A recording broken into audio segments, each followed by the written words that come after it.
Saudara, ini merupakan hari kelima bagi warga yang terdampak erupsi Gunung Lewotobi laki-laki.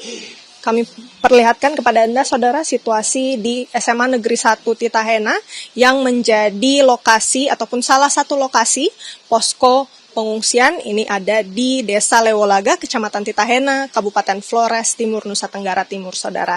Dan tepat di sebelah saya begitu sudah banyak sekali warga yang kemudian berkumpul di sini, dan kami perkenalkan juga kepada Anda, saudara, di samping saya sudah ada kepala desa dari Desa Klatanlo, salah satu desa yang terdampak dari erupsi Gunung Lewotobi pada tanggal 3 hari Minggu kemarin, Bapak. Bapak Petrus, izin kami dari Kompas TV ingin bercerita, mungkin menggali informasi untuk hari kelima Bapak di sini, Pak Petrus. Bagaimana kondisinya? Kabar Bapak bagaimana? Kemudian untuk persediaan makanan, minuman, air bersih, alat-alat kesehatan bagaimana? Baik, terima kasih atas kesempatan dari Kompas TV untuk bisa mengunjungi kami di posko ini. Mulai dari tanggal 3 sampai dengan hari ini, malam ini kami di sini. Satu ruangan yang ke-13 ya di sini dengan 82 jiwa dari 18 kepala keluarga yang ada di ruangan 13 ini. Di sini sedikit saya sampaikan bahwa soal di posko Lewolaga ini soal pelayanan mulai dari makan minum sampai dengan pelayanan kebersihan itu memang berjalan dengan baik, walaupun ada satu dua yang tapi itu secara teknis lah sebagai manusia ya. Air juga sama, ada kalanya itu jangkauan untuk drop air ke tempat ini juga agak jauh, jadi kita maklumin bahwa untuk sementara ya normal-normal sajalah. Soal makan minum juga oke. Minuman, air juga, air bersih juga pada umumnya kemasan, air botol aqua apa segala macam juga termasuk dengan tikar dibagi oleh BNPB ya. Baik Bapak, berarti dalam hari kelima ini situasi masih bisa dikatakan terkendali begitu ya? Tidak ada kekurangan mungkin dari segi makanan, minuman. Untuk kesehatan mungkin warga-warga yang terdampak obat-obatan dari Bapak sendiri atau mungkin keluarga? Oh ya, kalau untuk obat-obatan atau kondisi ya, kesehatan kami rasa masih juga terbawa dari desa kami yang terdampak, karena selama mau 1 tahun kan hirup udara yang tercampur dengan abu belerang, jadi kebanyakan batuk pilek itu rutin. Kami sampai di sini sampai hari ini juga memang kami puskesmas dekat dari posko, makanya kami selalu merapat ke sana kalau memang kami batuk pilek. Pelayanan kesehatan tetap terjamin karena puskesmas terdekat di sini. Baik, Bapak mungkin bisa kita kilas balik sedikit peristiwa yang sudah terjadi beberapa hari lalu. Sebagai kepala desa, Pak, pada saat Gunung Lewotobi itu meletus, bagaimana kemudian Bapak bersama keluarga atau mungkin warga memobilisasi sampai akhirnya bisa sampai ke posko pengungsian? Boleh diceritakan, Pak? Ya, baik. Jadi kejadian di tanggal 3 itu tepatnya di jam 12 itu gunung meletus. Seperti bahasa jam itu semua warga pada nyenyak ya. Jadi kejadian itu sampai juga korban ada 9 orang di desa saya, 9 jiwa yang korban. Pada saat malam itu juga semua warga sendiri atur diri untuk merapat ke kecamatan, ibu kota kecamatan, untuk bisa mengamankan diri untuk sementara menunggu siang baru kita bisa pulang untuk melihat situasi kondisi malam itu, karena pada saat malam itu kejadian listrik langsung mati. Jadi kami tidak tahu seperti apa kejadian.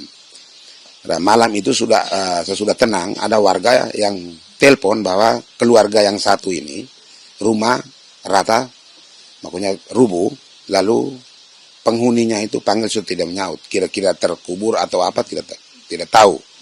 Tapi memang pagi-pagi saya dari ibu kota kecamatan langsung ke titik lokasi benar adanya bahwa mereka tertimbun. Nah, untuk warga malam itu sudah hitung saja kampung sudah kosong. Mereka sendiri yang ambil inisiatif untuk merapat ke kecamatan. Jadi untuk memobilisasi itu susah. Paginya baru kita dapat perintah bahwa harus ke titik-titik posko yang diatur oleh pemerintah. Itu mulai dari Konga, Bokang, Gerong, ya Lewolaga. Makanya pada saat itu kebanyakan kami memilih ke Lewolaga. Akhirnya agak jauh dari dari Kletanlo dan itu. Jadi malam itu langsung warga punya inisiatif sendiri untuk ke ibu kota kecamatan, lalu dari ibu kecamatan perintah dari BPBD melalui pemerintah itu langsung dengan kendaraan antar ke posko-posko terdekat sesuai kemauan dari warga itu sendiri. Gitu. Pada pagi hari saat Bapak kembali ke Desa Kletanlo, boleh diceritakan Pak proses evakuasi warga untuk 9 warga yang meninggal, Bapak ikut juga? Siap, jadi sesudah kami di ibu kota kecamatan duduk tidak tidur ya di pinggir jalan sampai jam 5 menunggu siang, baru saya bersama istri lari ke tempat kejadian. Nah, sampai di tempat kejadian benar adanya bahwa rumah memang betul-betul rubuh, dan di sini saya pada saat itu kami hanya beberapa orang, lalu saya mulai mencari. Nah, memang temukan dari beberapa anak itu dengan cucu temukan, tetapi yang orang tua itu belum. Kurang lebih jam 7 baru tim dari kabupaten turun 7 pagi, dari tim SAR, Tagana, dari BPBD, pokoknya semua turun untuk kami mulai sama-sama untuk membongkar bangunan untuk bisa mencari korban.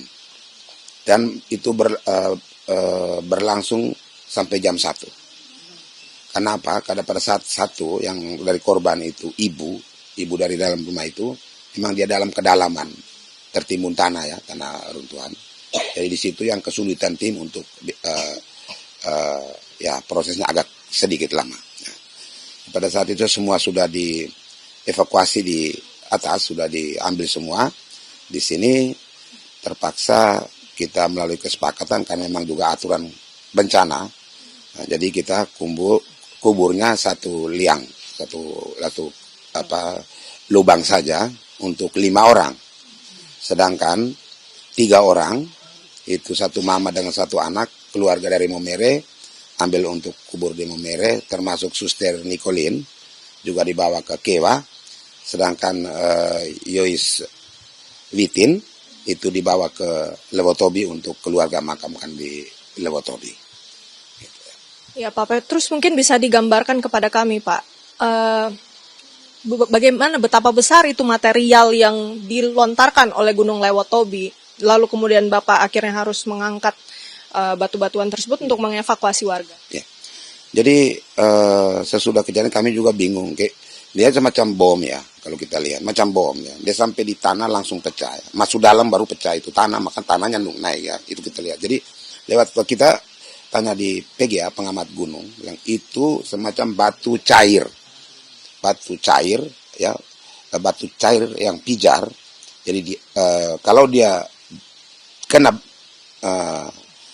tanah itu dia langsung pecah itu yang dia kedalaman tergantung dari besar atau kecilnya itu batu cair itu. Berapa meter itu Pak? Bapak lihat sebesar apa?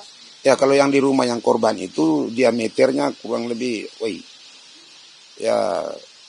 kedalaman saya 2 meter ya, 2 meter lebih kedalaman itu, kedalaman. Sedangkan diameternya ya kurang lebih, pokoknya besar sekali ya, dia turun langsung pecah. Jadi yang rumah roboh itu karena dorongan dari tanah itu, sampai fondasi semua juga patah habis itu dorongan dari tanah, langsung tanah geser kayak gitu. Yang kami juga bingung ya, seperti apa itu. Bukan batu juga, batu kita tidak lihat. Kalau batu ada masih kan, ini tidak. Nanti tinggalnya itu panas sampai 2-3 hari tetap asap di dalam lubang itu. Kita pegang masih itu. Itu yang mungkin butuh penjelasan lebih jelas dari pengamat gunung api itu. Pak Petrus, mendengar cerita Bapak dari penemuan yang kemudian begitu parah ya, yang ditimbulkan dari material yang jatuh, kemudian Bapak di sini juga kan tidak selamanya pasti ingin berada di pengungsian begitu. Rencana relokasi yang sudah dikomunikasikan kepada Bapak sebagai Kepala Desa Klatanlo seperti apa?